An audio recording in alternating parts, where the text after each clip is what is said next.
गोताखोरों को काफी दिक्कतों का सामना करना पड़ रहा है। बॉस, अभी तो और भी दिक्कतों का सामना करना पड़ेगा। और भी दिक्कतों का मतलब क्या डॉक्टर साहब आपका? मतलब ये अभिजीत के मुझसे बहुत बड़ी गलती हो गई है। गलती? ऐसी क्या गलती कर दी सर आपने?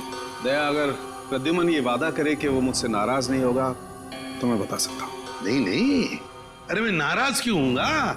मैं तो मिठाई बांटूंगा, क्योंकि the great intelligent and genius doctor Salunkhe ने जिंदगी में पहली बार अपनी गलती मान ली। तो डॉक्टर साहब बताइए, क्या गलती की आपने? गलती दरअसल मुझसे ये हुई है कि उस आदमी की उम्र 120 साल नहीं है। क्या? क्या 120 साल की नहीं है? नहीं। तो फिर क्या उम्र होगी उसकी?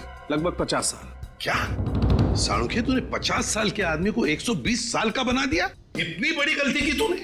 यार, दरअसल उस आदमी की हड्डियां तो यही बता रही थी कि उसकी उम्र 120 साल की होनी चाहिए, मगर स्पेक्ट्रोमीटर टेस्ट के बाद उसके कपड़ों पर मिला रॉकेट फ्यूल ये बता रहा है कि ये आदमी 4-5 महीने अंतरिक्ष में रहकर आया है। क्या उसके कपड़ों पर रॉकेट फ्यूल मिला? हाँ, और अंतरिक्ष में हड्डियों की डेंसिटी हर महीने 2% घटती जाती है। मतलब लाश अंतरिक्ष में से गिरी है? नहीं फ्रेडी, लाश अंतरिक्ष से अगर गिरती तो जल जाती, धरती पर पहुंचने से पहले ही उसके चीथड़े उड़ जाते, मगर ऐसा हुआ नहीं। मतलब ये लाश किसी स्पेसक्राफ्ट से गिरा है जब वो धरती पे वापस आ रहा होगा। मगर दया, हमारे देश से कोई स्पेसक्राफ्ट तो किसी इंसान को लेकर अंतरिक्ष में गया ही नहीं। फिर भी अभिजीत, हमें पता तो लगाना ही पड़ेगा कि है कौन ये, और फिर वो गिरा तो गिरा कहां से और कैसे, और ये तो हमें हमारी स्पेस एजेंसी ही बता सकती है। हेलो सर, मैं यहाँ का डिप्टी डायरेक्टर हूँ, हरीश मेरा नाम है। कहिए। हरीश जी, हम यहाँ पर एक ऐसे आदमी के सिलसिले में आए हैं जिसका खून हुआ है, मगर उसने अंतरिक्ष में 4-5 महीने गुजारे हैं। आपको तो इस बात की जानकारी होगी ना कि हमारे देश से कौन कौन आदमी अंतरिक्ष यात्रा करके आया? यस, जानकारी तो पूरी है, पर हमें ये जानकारी किसी को भी देने की अनुमति नहीं है, फिर चाहे वो सीआईडी क्यों ना हो। लगता है हरीश जी, आप इस बात की गंभीरता को समझ नहीं पा रहे हैं। एक आदमी का खून हुआ है, खून। एक ऐसा आदमी जो शायद आपका साथी था, जो आपके साथ उठता बैठता था, हंसता खेलता था, खाता पीता था, और इसीलिए हम ये जानना चाहते हैं कि क्या आपका कोई साथी लापता है क्या? सर, ये जो भी इंसान है ये हमारा साथी हो ही नहीं सकता, क्योंकि अभी तक हमारे देश की तरफ से कोई भी स्पेसक्राफ्ट एस्ट्रोनॉट लेके अंतरिक्ष में गया ही नहीं है। हो सकता है कोई चोरी छुपे गया हो अंतरिक्ष में। नहीं सर, स्पेस को इतनी साधारण जगह नहीं है, हमारी जानकारी के बिना वहां जाना असंभव है, इम्पॉसिबल। अच्छा, आपके स्टाफ में से ऐसा कोई आदमी है जो आज काम पे नहीं आया? सर, विशाल सर काम पे नहीं आए हैं। विशाल काम पर नहीं आया? अच्छा, क्या विशाल कभी अंतरिक्ष में गया था? हाँ सर, विशाल सर बहुत साल पहले अंतरिक्ष में गए थे, लेकिन किसी और देश की तरफ से। एक्चुअली सर, वो हमारे यहाँ का हेड इंजीनियर है। यहाँ के हर प्रोजेक्ट की शुरुआत उसी की देखरेख में होती है। 3 साल पहले 5 महीने के लिए वो अंतरिक्ष में गया था, जॉइंट नेशन स्पेस प्रोग्राम के तहत। अच्छा, गया था। अभिजीत, साळुंखे ने भी तो यही कहा कि वो इंसान 4-5 महीने के लिए अंतरिक्ष में था। हाँ सर, विशाल सर हमें अंतरिक्ष में जाने की ट्रेनिंग दे रहे थे। और क्या विशाल का कद 5 फुट 7 इंच था? जी। फिर तो सर, जिसकी लाश मिली है शायद वो विशाल ही है। मुझे तो यकीन ही नहीं हो रहा।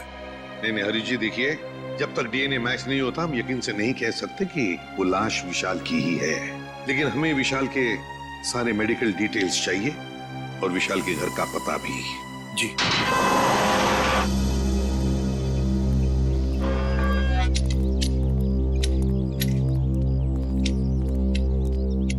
सुनिए, ये विशाल का घर है ना? जी, घर तो विशाल साहब का ही है, लेकिन वो घर पर नहीं है। हाँ, वो तो पता है हमें, लेकिन क्या विशाल जी के कोई घर वाले या परिवार वाले, कोई दोस्त वगैरह आसपास रहते हैं क्या? जी, विशाल साहब की पत्नी अदिति मेम साहब तीर्थ गई हैं। आप लोग? हम लोग सीआईडी से। सीआईडी? जी।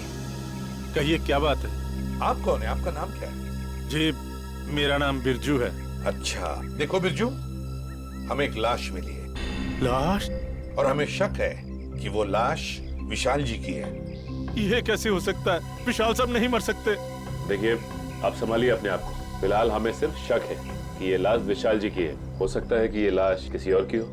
भगवान करे वो लाश विशाल साहब की ना हो। वैसे आखिरी बार कब देखा था तुमने विशाल जी को? कब मिले थे उन्हें? कल सुबह जब मैं काम पर आया था तो विशाल साहब ने मेरी बाहर से ही छुट्टी कर दी थी। घर के बाहर से ही छुट्टी दी? क्यों, किस लिए? जी पता नहीं, ऐसा पहले कभी नहीं हुआ है। मैंने विशाल जी से कहा कि मैं घर की सफाई कर देता हूँ, झाड़ू पोछा कर देता हूँ, मैं फिर चला जाता हूँ, लेकिन उन्होंने मुझे घर में घुसने ही नहीं दिया। आपको उन्होंने घर में घुसने नहीं दिया? जी हाँ, उनका बर्ताव बड़ा अजीब सा था। जब उन्होंने अदिति मेम साहब के तीर्थ पर जाने की बात कही तो मुझे बड़ा अजीब सा लगा, मुझे यकीन ही नहीं हुआ। लेकिन क्यों? क्योंकि अदिति मैडम इस तरह अचानक कहीं नहीं जाती। अगर वो शहर से बाहर कहीं जाती भी हैं, तो महीनों पहले वो अपनी तैयारी पूरी कर लेती हैं। अच्छा, साहब ने तुम्हें घर के अंदर आने से मना कर दिया। वैसे बिरजू, हम घर के अंदर देखना चाहते हैं। तुम्हारे पास घर की चाबी तो होगी? जी हाँ। हम ये देखना चाहते हैं ऐसी क्या वजह थी जो साहब ने तुम्हें घर के अंदर आने से मना कर दिया। जी अभी खोलता हूँ।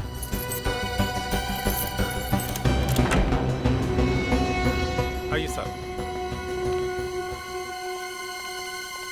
सचिन, घर को अच्छी तरह से देखते हैं, देखते कुछ मिलता है क्या। चलो।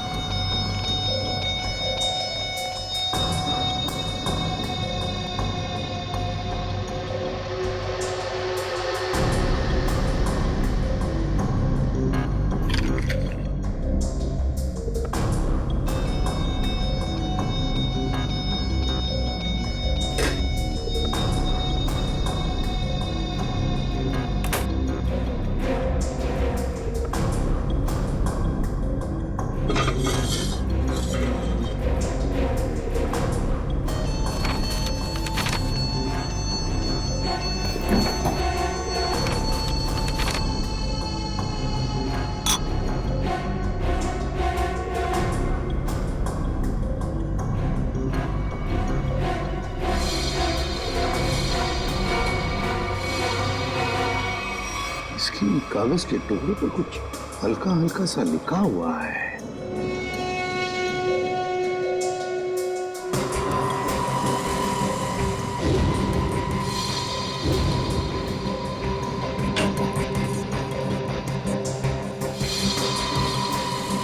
सर। हाँ सच। ये देखिए सर, जूतों के निशान। वो इस खिड़की से इस घर के अंदर आया है। इसके जूते के निशान इस पेपर पे भी है सर। सचिन, घर की हालत को देखकर तो ऐसे नहीं लगता कि घर में कुछ चोरी हुई है, लेकिन जो भी इस घर में इस खिड़की से घुसा है तो या तो इस घर का आदमी है या फिर कोई ऐसा आदमी जो इस घर के बारे में और घर के लोगों के बारे में अच्छी तरह से जानता है और किसी खास मकसद से ही इस घर में घुसा है, किसी खास मकसद से। दया, वो चोरी हुई गाड़ी के बारे में क्या पता चला? सर, जगह जगह पुलिस चेकिंग कर रही है, बहुत जल्द गाड़ी मिल जाएगी। साळुंखे, तू यहाँ क्या कर रहा है? वो लगता है फिर से गलती करके आ गया ये। यार प्रद्युमन, तुम कभी सुधरोगे नहीं क्या यार? अरे यार मत। नहीं, कोई मजाक नहीं, ठीक है। आगे से तुम किसी ऐसे इंसान से काम कराओ जिसने अपनी जिंदगी में कभी कोई गलती नहीं की। मैं जा रहा हूँ, बाय। अरे सर, डॉक्टर तारिका। क्या? मेरे कहने का मतलब है सर कि तारिका जी अकेली पड़ जाएंगी अगर आप चले गए तो। अच्छा, तो मतलब आपको तारिका जी की फिक्र है, सालुके की फिक्र नहीं है ना? ठीक है, तो मैं जा रहा हूँ। ठीक है, बाय। यार लेकिन जो बात बताने के लिए आया था वो तो बता के जा। वो आप इनकी डॉक्टर तारिका जी से पूछ लीजिएगा। मैं जा रहा हूँ, बाय। अच्छा ठीक है, बाय। 1 मिनट में वापस आ जाएगा। हाँ दया, देखा? देखो दया, मैं ना सिर्फ और सिर्फ तुम्हारी वजह से वापस आया हूं।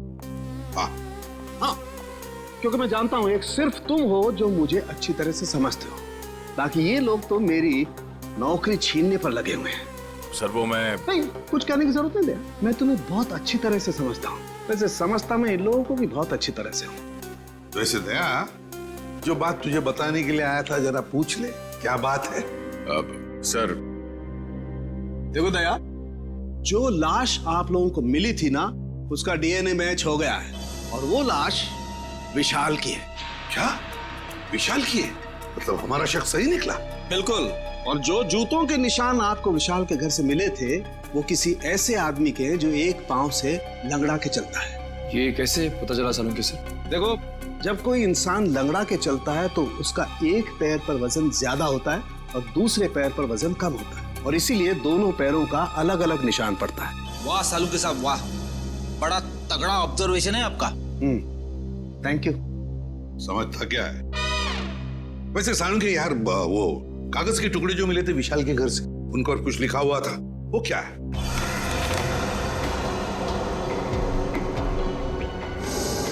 वो ये था, अगर तुमने जुबान खोली तो जान से जाओगे। विशाल को धमकी? लगता है विशाल कोई राज जान गया था सर, और इस राज की कीमत उसे अपनी जान गंवा के देनी पड़ी। सर खूनी जरूर इस स्पेस एजेंसी का ही कोई होगा सर, या फिर आसपास का कोई होगा, वरना स्पेसक्राफ्ट या हवाई जहाज से उसे नीचे फेंकना मुश्किल है सर। बिल्कुल वैसे ही हुआ होगा। बॉस, अभी सालुके के सुरागों की पोटली खाली नहीं हुई है। और भी कुछ बाकी है क्या? हाँ, एक ऐसी चीज जो आपको खूनी के एकदम नजदीक तक ले जाएगी। तो बताइए ना डॉक्टर साहब। देखो दया, इन लेटर्स को गौर से देखो। इस आदमी ने ये लेटर्स कैपिटल में लिखे हैं ताकि अपनी हैंडराइटिंग को छुपा सके, लेकिन इनको जरा गौर से देखो। ये लेटर्स कहीं कहीं पर हिले हुए हैं, कमजोर है। मुझे लगता है इस आदमी का हाथ कांपता था जब ये लिखता था। कमाल है सर, धमकी भरा खत लिखता है और लिखते वक्त हाथ भी कांपता है। डर की वजह से? बिल्कुल सही फ्रेडी, डर की वजह से ही। दरअसल इसके हाथ में कोई तकलीफ थी, न्यूरोटिक तकलीफ। जब ये डरता था इस आदमी का हाथ कांपता था। जब इसने ये नोट लिखा ये डरा हुआ था, इसीलिए इसका हाथ कांप रहा था और ये अक्षर इस तरीके से बने। हाथ में तकलीफ? विशाल सर बहुत साल पहले अंतरिक्ष में गए थे, लेकिन किसी और देश की तरफ से। सर वो घटोत्कच, विशाल का असिस्टेंट, विशाल कुछ लोगों को ट्रेनिंग दे रहा था अंतरिक्ष में जाने के लिए। ये घटोत्कच भी उनमें से एक था। मगर अभिजीत, अंतरिक्ष में जाने के लिए वो आदमी मानसिक तौर पर और शारीरिक तौर पर बिल्कुल फिट होना चाहिए, हट्टा कट्टा होना चाहिए। इस घटोत्कच को क्यों सिलेक्ट किया गया? उसके तो हाथ में तकलीफ है। और घटोत्कच के इस कमजोरी के बारे में विशाल को पता चला, इसलिए शायद घटोत्कच ने विशाल को अपना मुंह बंद रखने के लिए उसे जान से मारने की धमकी दी होगी। ये हो सकता है। महाराजन, क्या? देखो, सभी पुलिस स्टेशन में खबर कर दो, उसकी फोटो भिजवाओ, सब जगह नाकाबंदी करवा दो। ओके? क्या हुआ? सर ये विशाल की पत्नी अदिति, ये किसी तीर्थ यात्रा पे नहीं गई है। उसने किसी भी बस, ट्रेन या फ्लाइट की टिकट बुक नहीं करवाई। वो गायब है। अदिति गायब है? गायब है अदिति? तो फिर ये गई कहाँ? और फिर विशाल को मारा किसने और क्यों मारा? इन सारे सवालों का जवाब तो अब घटोत्कच ही देगा। घटोत्कच।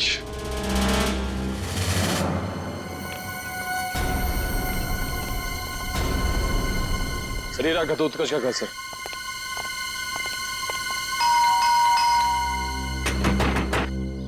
दरवाजा खोल ही नहीं रहा है। पीछे से कुछ आवाज है? हाँ।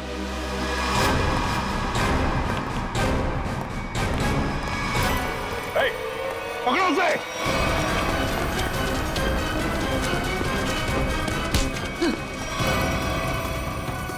सीआईडी से भाग रहा है?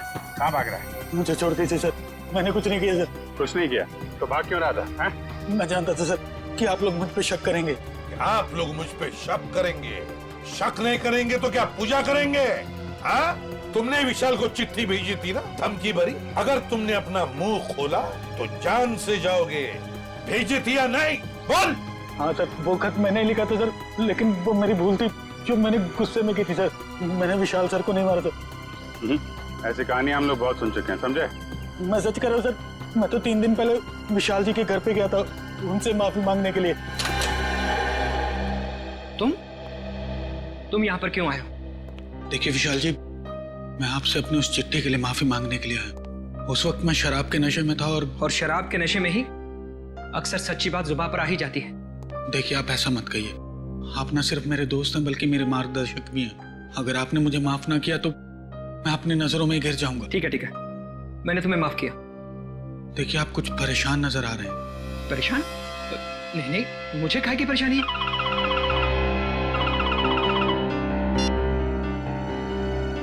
हेलो जी, ठीक है, आप जैसा कहेंगे मैं बिल्कुल वैसा ही करूंगा, लेकिन मेरी पत्नी पर कोई आंच नहीं आनी चाहिए।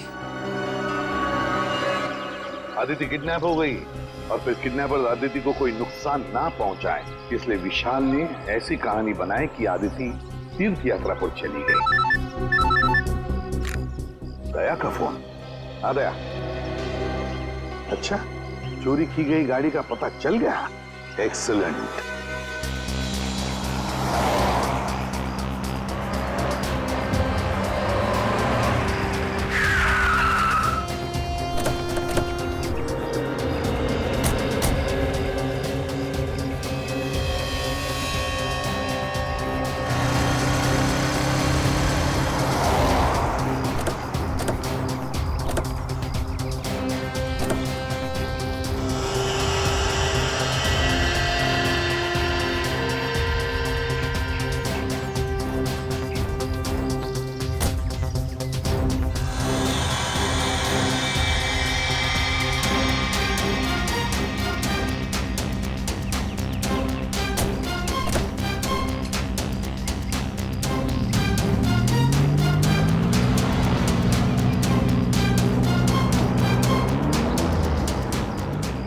खूनी समंदर किनारे से इस गाड़ी में यहाँ तक आया और उसके बाद गाड़ी को यहाँ पे लावारिस छोड़ के किसी और गाड़ी में चला गया।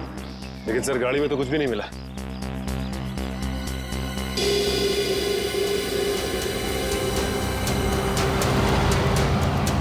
ये देखो, सीसीटीवी कैमरा लगा हुआ है इस ट्रैफिक पोस्ट पे।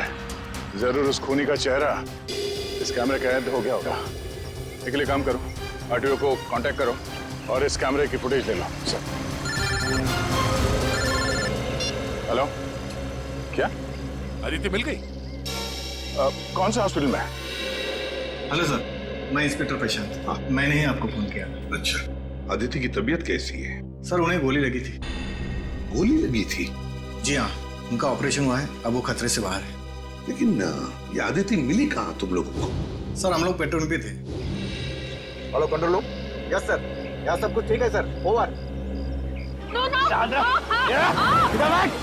अरे राघव, वो देखो, किसी औरत को जबरदस्ती ले जाया जा रहा है। कहीं अदिति तो नहीं जिसकी फोटो सीआईडी ने भेजी थी हर जगह ढूंढने के लिए? हो सकता है। चलो देखते हैं। पीछा करो उसका। चलो जल्दी। एक काम करो, सायरन बंद ही रखो ताकि उन्हें पता नहीं चले कि हम लोग उनका पीछा कर रहे हैं।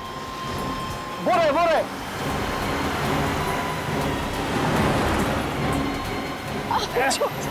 जाने दो मुझे, जाने दो ना मुझे।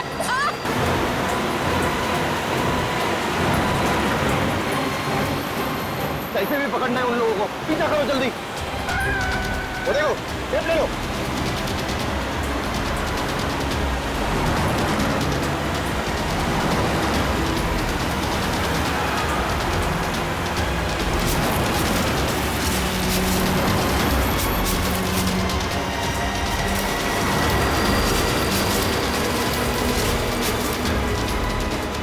जाने दो ना मुझे।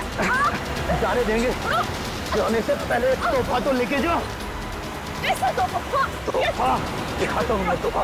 ये है मेरा तोहफा। ड्राइवर तेज चलो।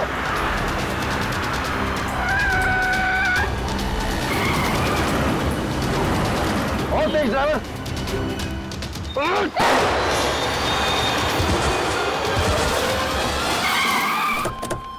चलो जल्दी, चलो।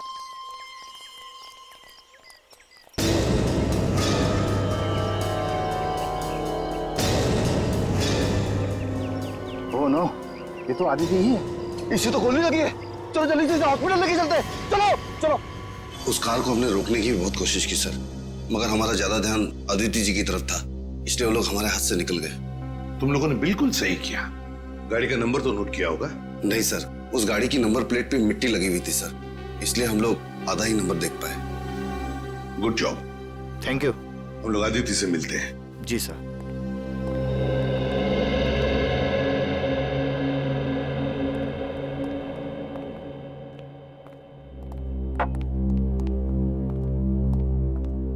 अदिति, अब कैसी हो? ठीक हूँ। आप कौन? मैं एसीपी प्रद्युमन, सीआईडी से। सीआईडी से? मेरे पति कहाँ हैं? बहुत जल्दी आ जाएंगे। बस एक बात बताओ, ये सब कैसे हुआ तुम्हारे साथ? 2 दिन पहले जब मैं सब्जी मंडी से घर लौट रही थी, कुछ लोग मुझे अपने गाड़ी में डालकर साथ ले गए। उनमें से किसी का चेहरा देखा आपने? नहीं, उन्होंने अपने चेहरे पर मास्क डाल रखा था। ओह, मास्क पहन रखा था। वैसे कहाँ लेकर गए वो तुम्हें, कुछ बता सकती हो? पता नहीं, उन लोगों ने मुझे कुछ खिलाकर बेहोश कर दिया था। एक अंधेरे कमरे में रखा था और वो मुझे विशाल के काम के बारे में सवाल पूछ रहे थे। विशाल के काम के बारे में? तो तुमने क्या कहा? मैंने उन्हें कहा कि विशाल अपने काम के बारे में मुझसे कोई बातचीत नहीं करते, लेकिन उन्हें लगा कि मैं झूठ बोल रही हूँ। नहीं आदित्य, देखो जिन्होंने भी ये किया है ना तुम्हारे साथ, उनको हम कड़ी से कड़ी सजा दिलवाएंगे, ये मेरा वादा है।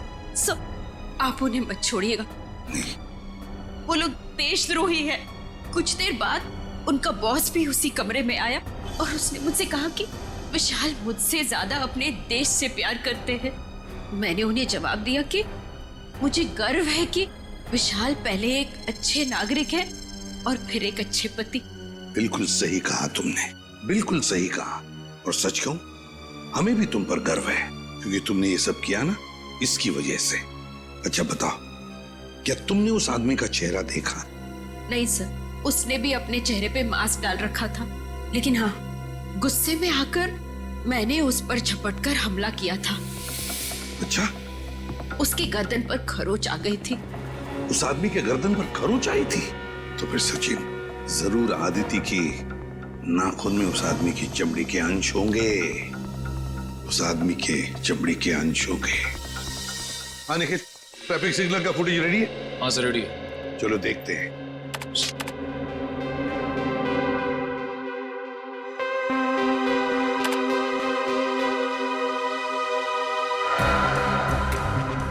तो रात का फुटेज है, समझ में नहीं आ रहा है। दिन का फुटेज दिखाओ।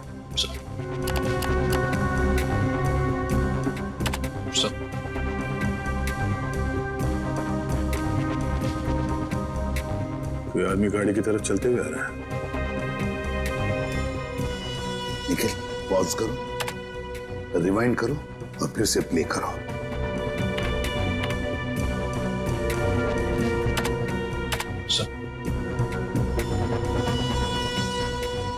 और जो जूतों के निशान आपको विशाल के घर से मिले थे, वो किसी ऐसे आदमी के हैं जो एक पांव से लंगड़ा के चलता है। बाएं पैर से लंगड़ा भी रहा है। कहीं ये हमारा खूनी तो नहीं? सर, मगर ये आदमी है कौन? इसका चेहरा तो दिख ही नहीं रहा है। पता चल जाएगा फ्रेडी, ये है कौन ये पता चल जाएगा। लाल जूते जो पहने हैं। निखिल, रिवाइंड करो, जूम करो जूतों पर।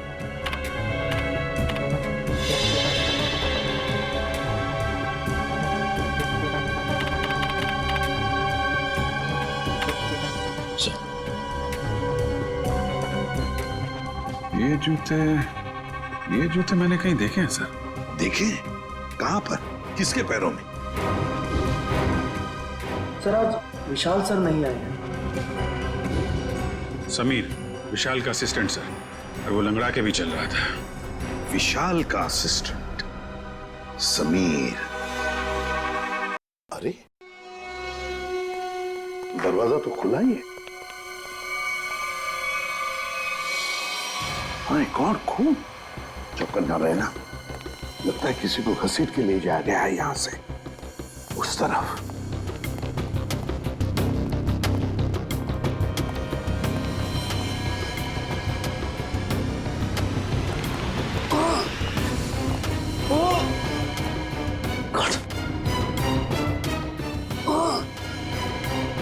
सर, ये तो समीर है।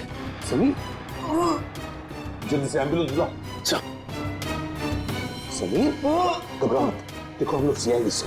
हेलो, कुछ नहीं होगा, एम्बुलेंस बुला लिया हमने। क्या क्या कह रहे हो? क्या बताओ, बताओ। Sameer, Sameer. Okay, thank you sir. Ambulance आ रही है सर। समीर तुम को गया। माय गॉड, सर हम तो सोच रहे थे कि ये समीर ही गुनहगार है, लेकिन यहाँ तो समीर का ही किसी ने खून कर दिया। वही तो,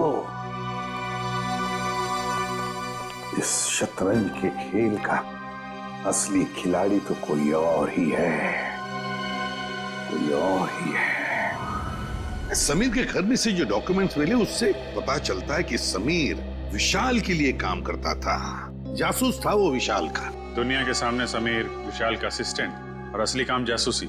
एग्जैक्टली।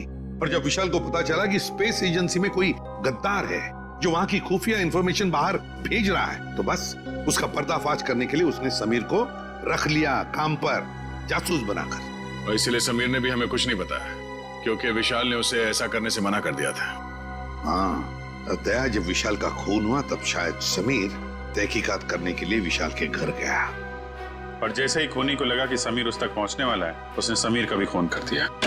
बॉस, आसानों के अदिति के नाखूनों में चमड़ी के अंश मिले? हाँ मिले ना, उसके नाखूनों में चमड़ी के अंश मिले। तो जब मैं आप लोगों को बताऊंगा कि उस चमड़ी का डीएनए किसका था, आप लोग दंग रह जाएंगे। डॉक्टर साहब, रियलिटी शो के विनर का नाम अनाउंस करने जैसा सस्पेंस मत बढ़ाइए, नाम बताइए ना प्लीज। बॉस, उस आदमी का नाम है deputy director Harish. Hello sir, मैं यहाँ का डिप्टी डायरेक्टर हूँ, हरीश मेरा नाम है। क्या? Deputy director Harish? तभी तो समीर मरते वक्त हाँ ऐसे कर रहा था।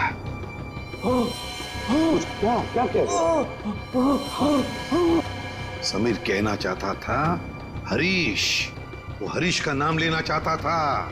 Deputy director Harish, space agency का deputy director Harish. Excuse me sir, आप लोग यहाँ? जरा हरीश जी को बुलाइए। कहाँ है वो? सर, वो तो कुछ ही घंटे पहले चले गए। चले गए? कहाँ गए, कुछ पता है आपको? नहीं सर, वो बड़ी जल्दी में थे, इसलिए बिना कुछ बताए निकल गए। कोई बात नहीं, पता लगा लेंगे। उनके गाड़ी का नंबर दीजिए। जी। हेलो, हाँ बोल रहा हूँ। कहाँ पे? एमआई इलाके में? ठीक है, ओके सर। हरीश की गाड़ी एमआई इलाके में देखी गई है सर। एमआई इलाके में? हाँ सर। शेयर जरा नक्शे में चेक करो, एमआई इलाके में हरीश कहाँ जा सकता है? सर, एमआई इलाके के आगे तो बॉर्डर है, हमारे राज्य की सीमा, और ये बॉर्डर एमआई इलाके से 15 किलोमीटर दूर है। तो ये उड़ान भर के हरीश अपना घोंसला कहीं और बनाना चाहता है? और सर, उड़ान भरने के लिए पास में ही एक रनवे और एयरफील्ड भी है। फिर तो सर ये शहर से नहीं, देश से बाहर निकलने का प्लान बना रहा होगा। तो चलो इसके प्लान का आज क्लाइमैक्स कर देते हैं।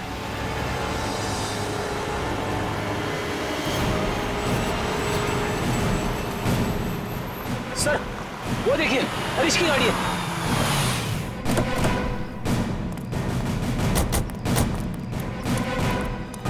सर गाड़ी तो खाली है सर, तो लगता है भाग गया हरीश। लगता है वो एयरफील्ड की तरफ गया है। चलो लेट्स गो।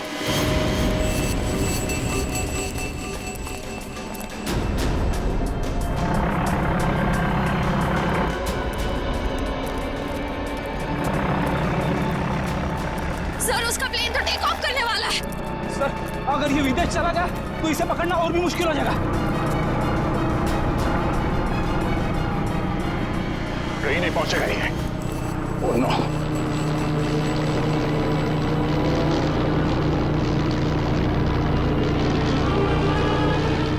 सर, हम कंट्रोल टावर से पता कर सकते हैं कि ये प्लेन किस दिशा में और कौन से देश की तरफ गया है।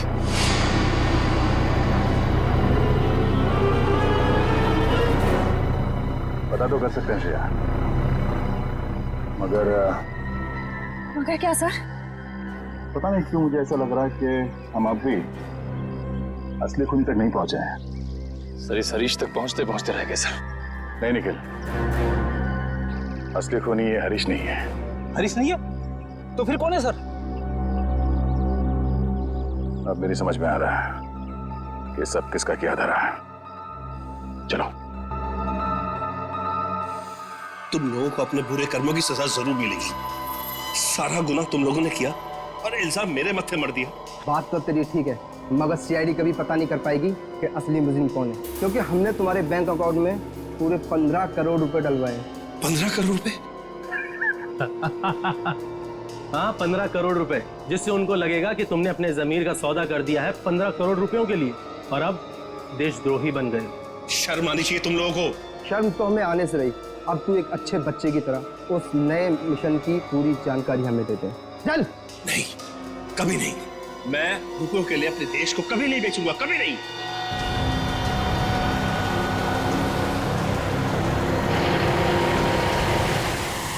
देख, मैं तुझे आखिरी बार बोलता हूँ, बता दे, जिंदा छोड़ दूंगा तुझे, वरना तुम्हारे मरने के बाद वो जानकारी तो हम हथिया ही लेंगे। एक गद्दार की जिंदगी जीने से एक देशभक्त की मौत मरना मुझे ज्यादा गवारा है, समझे तुम लोग? हाँ, मगर अफसोस, कानून और देशवासियों की नजरों में तू हमेशा एक गद्दारी कहलाएगा। नहीं रहेगा। कोई अपनी जगह से नहीं लेगा।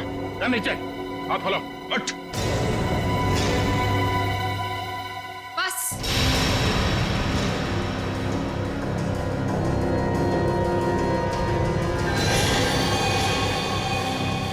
बहुत हो चुका ये नाच गाना, अब काम की बात करें। हाँ, काम की बात भी हो जाएगी। अदिति, तुम लोग मुझे देखकर चौंके नहीं? नहीं, हमें पहले ही पता चल गया था। ज्यादा चालाक बनने के चक्कर में तुम खुद अपनी जाल में फंस गई। तुम्हें याद है, तुमने कहा था कि 2 दिन पहले तुमने हरीश के गले को खरोचा था। हा? मैंने उस पर झपटकर हमला किया था। अच्छा? उसकी गर्दन पर खरोच आ गई थी। हाँ तो? मगर जब हम हरीश से मिलने स्पेस एजेंसी गए थे, तब उसके गले पे खरोच का ऐसा कोई भी निशान नहीं था। नहीं सर, स्पेस को इतनी साधारण जगह नहीं है। हमारी जानकारी के बिना वहां जाना असंभव है।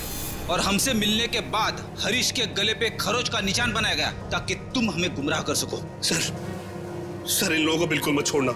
इन लोगों के पास देश की एक ऐसी खुफिया जानकारी है जो ये अरबों रुपए में दुश्मन को बेचना चाहते हैं। अपनी जेब भरने के लिए देश की सुरक्षा का सौदा करने चली थी तुम। अब चलो, मायके चलने की तैयारी करो। तुम लोग ऐसे नहीं मानोगे। सीआईडी के ऊपर गोली चलाने की कोशिश कर रही हो? ये रहा उसका इनाम। बोलो, क्यों किया तुमने ये सब? मैं दुश्मन देश की जासूस हूँ। 8 महीने पहले मैंने विशाल से शादी की ताकि भारत की स्पेस एजेंसी की सीक्रेट्स और आने वाली प्रोजेक्ट्स की जानकारी मैं चुरा सकूं। मगर तुम्हारे पति विशाल को तुम्हारी हरकतों और हाव भाव पे शक हुआ और इसीलिए उसने तुम्हारे पीछे जासूस लगा दी। विशाल को सिर्फ इतना ही शक था कि स्पेस एजेंसी में कोई गद्दार है, लेकिन वो ये नहीं जानता था कि गद्दार खुद उसकी पत्नी ही है। जब तुम्हें ये जासूसी वाली बात पता चली तो तुमने उस जासूस समीर को मार दिया और अपने आप को अगवा करने का प्लान बना लिया। क्योंकि मुझे लगा था कि मुझे छुड़वाने के लिए विशाल उन अगवा करने वाले लोगों को वो खुफिया जानकारी दे देगा, लेकिन शायद विशाल को मुझसे ज्यादा देश से प्रेम था, इसलिए विशाल ने उन्हें गलत इन्फॉर्मेशन दी और मुझे छुड़वा लिया। और तुम्हें इस बात का गुस्सा आया और तुमने विशाल को प्लेन से नीचे धक्का दे दिया। हाँ, मैंने प्लेन क्रैश करवाया था और खुद पैराशूट से नीचे आ गई। और फिर तुमने मुझे फंसाने का प्लान बनाया?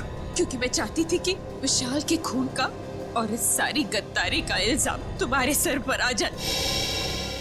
मगर तुमने कभी ये नहीं सोचा कि सीआईडी कभी ना कभी सच का पता लगा ही लेगी। तुम इस देश को बर्बाद करना चाहती थी, अब इस देश की खातिरदारी भी देख लो। फांसी के लिए तैयार हो जाओ तुम।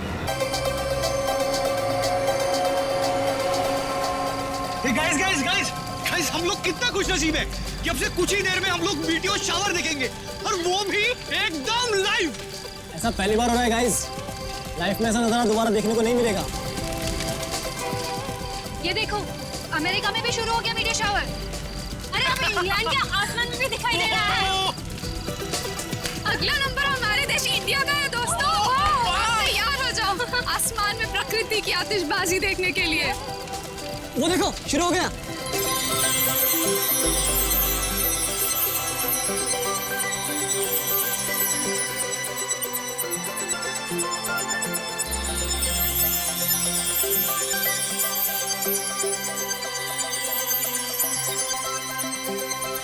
ये मेरी जिंदगी का सबसे खूबसूरत पल है। ऐसा नजारा तो मैंने पहले कभी नहीं देखा।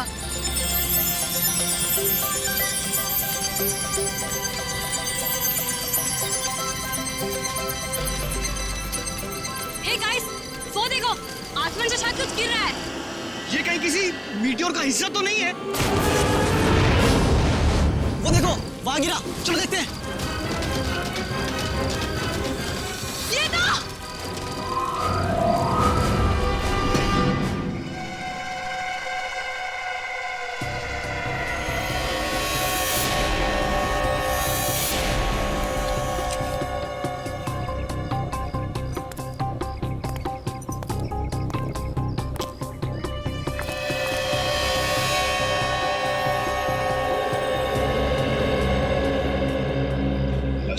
बहुत खराब है, हड्डियां वगैरह चकनाचूर हो गई है। हाँ सर, लेकिन ऐसा तो तभी हो सकता है जब कोई काफी ऊंचाई से गिरा हो। लेकिन सर यहाँ कोई बिल्डिंग तो है नहीं, चारों तरफ खुला मैदान ही है। लाश आसमान से गिरी है, वरना इसकी इतनी बुरी हालत नहीं होती।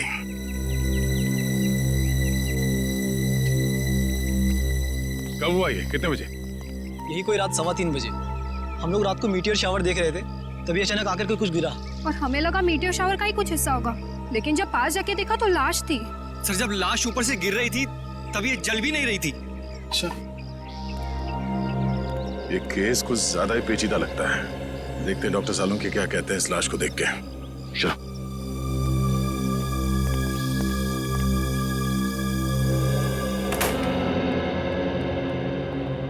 अरे साउंड कैसा, कुछ पता चला?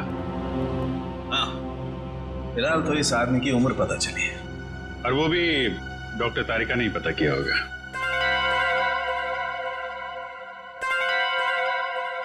मैंने पता किया है। आपने किया है? जी हाँ।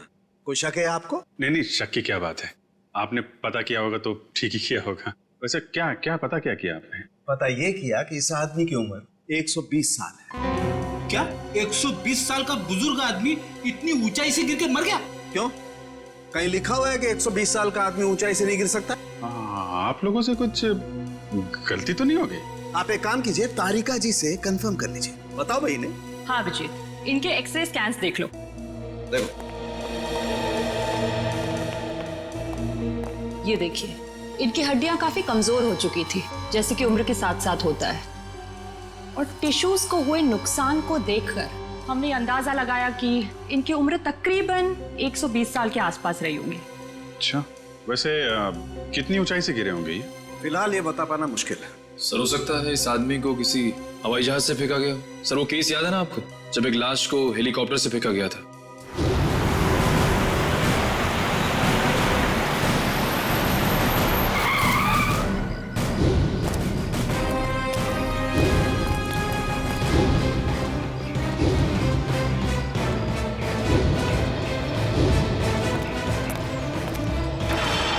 सर या फिर हो सकता है हॉट एयर बलून से, या फिर स्काई डाइविंग कर रहा होगा। अरे कैसी बातें कर रहे हो तुम लोग यार, 120 साल का बुजुर्ग आदमी स्काई डाइविंग करेगा, हॉट एयर बलून से कूदेगा? वैसे भी हमें वहां पे कोई पैराशूट वगैरह तो मिला नहीं था। हेलो, जली हुई चीज समुद्र में गिरी है, लाश के पास वाले इलाके में? ठीक है पहुंचते हैं हम।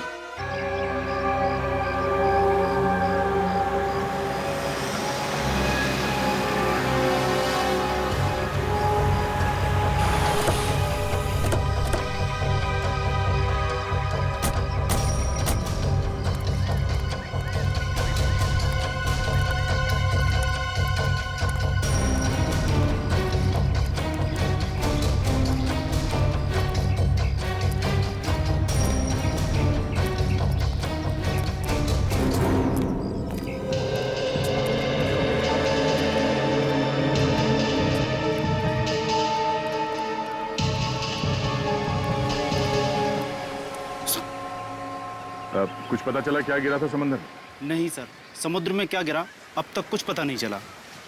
अच्छा, पहली बार किसने देखा था उस चीज को समुद्र में गिरते हुए? शंकर ने। कह रहा था कि जब वो अनोखी चीज समुद्र में गिरी तो वो बॉम्ब की तरह फट गई और उसमें से चिंगारियां भी निकली। सर हो सकता है ये कोई बॉम्ब ही है, शायद किसी ने ऊपर से फेंका। नहीं सचिन, कोई समुद्र में बॉम्ब क्यों गिराएगा? बात कुछ और ही है।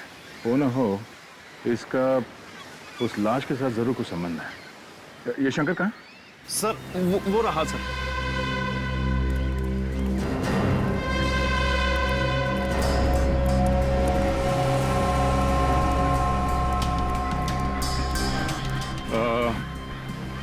तुम शंकर हो? जी मैं ही शंकर। हम लोग सीआईडी से हैं। एग्जैक्टली हुआ क्या था? सर करीब रात के 3 बज रहे थे, मेरी बीवी जोर जोर से खर्राटे भर रही थी, इसलिए मुझे नींद नहीं आ रही थी। क्या आपकी वाइफ भी खर्राटे मारती है? रेडी, अब अपनी वाइफ की बातें शुरू मत कर देना। हाँ, क्या कह रहे थे आप?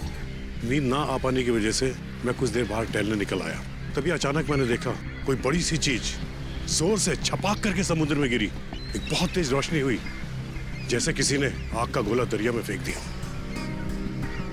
सर, हो सकता है कि अंतरिक्ष से कोई उड़न तस्तरी गिरी होगी समुद्र में, और वो 120 साल का आदमी वो भी उड़न तस्तरी से ही गिरा होगा, फ्लाइंग सॉसर से। रेडी, मैंने तुमसे क्या कहा अभी? थोड़ी देर के लिए मौन व्रत रखो, समझे? सॉरी। जी कहिए। मैं समुद्र के नजदीक आया, ये जानने के आखिर हुआ क्या है। तभी दूर एक आदमी की परछाई दिखाई दी। आदमी की परछाई? तुमने उसका चेहरा देखा? नहीं साहब, अंधेरा बहुत था, सिर्फ परछाई दिखी। वो आदमी समुद्र से निकला और वहां उस तरफ चलकर जाने लगा। फिर क्या हुआ? मैं उस आदमी का पीछा करने लगा क्योंकि मुझे शक था, पर वो आदमी वहां सड़क पर चलकर एक कार में बैठ गया और चला गया। कार का नंबर देखा है तुमने? नहीं साहब, नंबर तो नहीं देखा, लेकिन हाँ, वो सिल्वर कलर की बैक्स्टर गाड़ी थी। उसने गाड़ी चाबी से खोली या? नहीं साहब, वो कार उसकी नहीं थी, क्योंकि उसने बहुत तिगड़म करके कार का दरवाजा खोला था। सर, फिर तो कार चोरी की होगी। Thank you. अब ये पता करना पड़ेगा कि शहर में कितनी सिल्वर रंग की बैक्स्टर कार है जो चोरी हुई है और उनके नंबर्स क्या हैं।